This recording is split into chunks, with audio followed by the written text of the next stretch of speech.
देते, वो बड़ी चीज नहीं है। लेकिन मेरे नौजवानों, मेरे बुजुर्गों, बड़ी चीज हमारे आपके लिए है कि हमारी पार्टी का मान सम्मान और मनोबल नहीं गिरना चाहिए।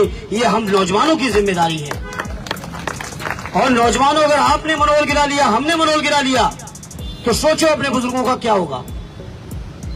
इसलिए पूरे मनोयोग के साथ मैं बधाई देता हूं आजमगढ़ के लोगों को। इतनी मजबूत, इतनी एकजुट पार्टी शायद उत्तर प्रदेश के किसी जिले में होगी जो आजमगढ़ के बीच है, जहां एक लोग, अगर बात करो तो 1972 से आज 2022 में खड़े हो, 50 साल का राजनीतिक अनुभव लेकर चलने वाले आरडी बलराम यादव जी ने पूरा समय दिया, चुनाव लड़ाया बीमारी के बावजूद।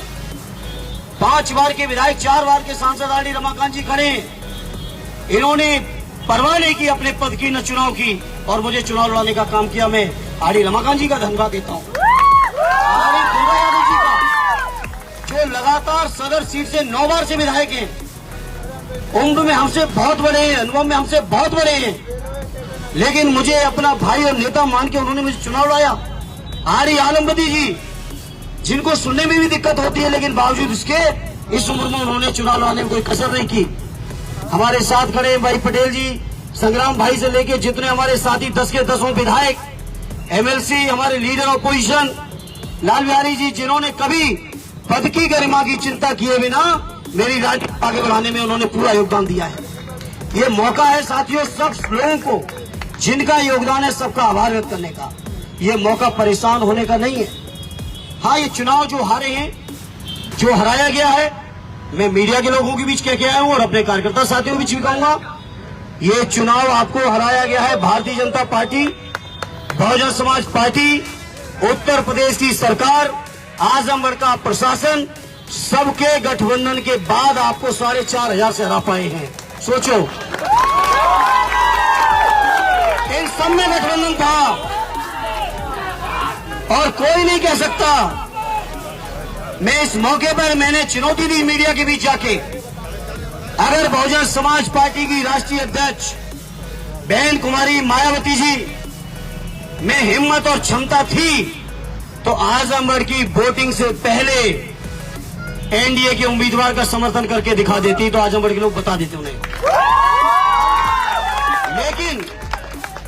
लेकिन मैं इस मौके पर अपने माइनॉरिटी के भाइयों आपसे कहूंगा, हम समाजवादियों की कितनी परीक्षा लोगे और कब तक ये भारतीय जनता पार्टी और बहुजन समाज पार्टी के गठबंधन के बीच गुमराह होते रहोगे। मैंने चुनाव के दौरान भी कहा, फिर दोहराता हूं, ये भारतीय जनता पार्टी की बी टीम बनके बहुजन समाज पार्टी ने काम किया और आपके वोटों में डेंट करने का पूरा टेंडर लेके ये बहुजन समाज पार्टी के नेता और यहाँ के उम्मीदवार लगे हुए थे।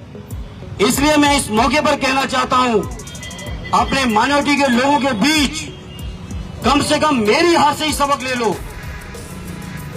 उत्तर प्रदेश के अंदर कोई भारतीय जनता पार्टी से लड़ रहा है और कोई लड़ेगा तो केवल और केवल समाजवादी पार्टी और उसके नेता माननीय अखिलेश यादव जी। और आप भी जब ताकत नहीं दोगे या ताकत देने में कंजूसी कर दोगे तो बताओ मेरे साथियों, भारतीय जनता पार्टी से कैसे निपटोगे? कब तक धोखा खाओगे? हर मौके पे इन्होंने 4-4 बार सरकार मिलकर बनाई।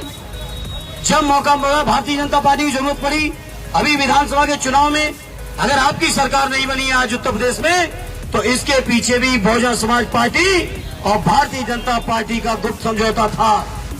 और आजमगढ़ के मेरे लोग जो नहीं समझ पाए इस चीज को, कम से कम आज इस हार के बाद बंद कमरे में अकेले में सोचना कि आपकी थोड़ी सी और दुआएं मिल जाती तो आजमगढ़ से भारतीय जनता पार्टी का कभी खाता नहीं खोलने देते। न जाने क्यों आप गुमराह हो गए और बहुजन समाज पार्टी को जो टेंडर लिए बैठी भाजपा से, जो डरती है ईडी से, जो डरती है सीबीआई और इनकम टैक्स से, और सीबीआई इनकम टैक्स के डंडे की बदौलत अगर आप भी गुमराह हो गए तो बताओ मेरे आजमगढ़ के भाइयों कैसे संघर्ष होगा। इसलिए मैं अपने नौजवानों से कहूंगा, कोई बात नहीं, चुनाव हार गए। साथियों ने जिसने वोट दिया उसको धन्यवाद, और जिसने वोट नहीं दिया है मेरे नौजवानों, अभी से उनके घर में जाके पूछना कि आखिर हमने क्या गुनाह किया था जो मुझे वोट नहीं मिला।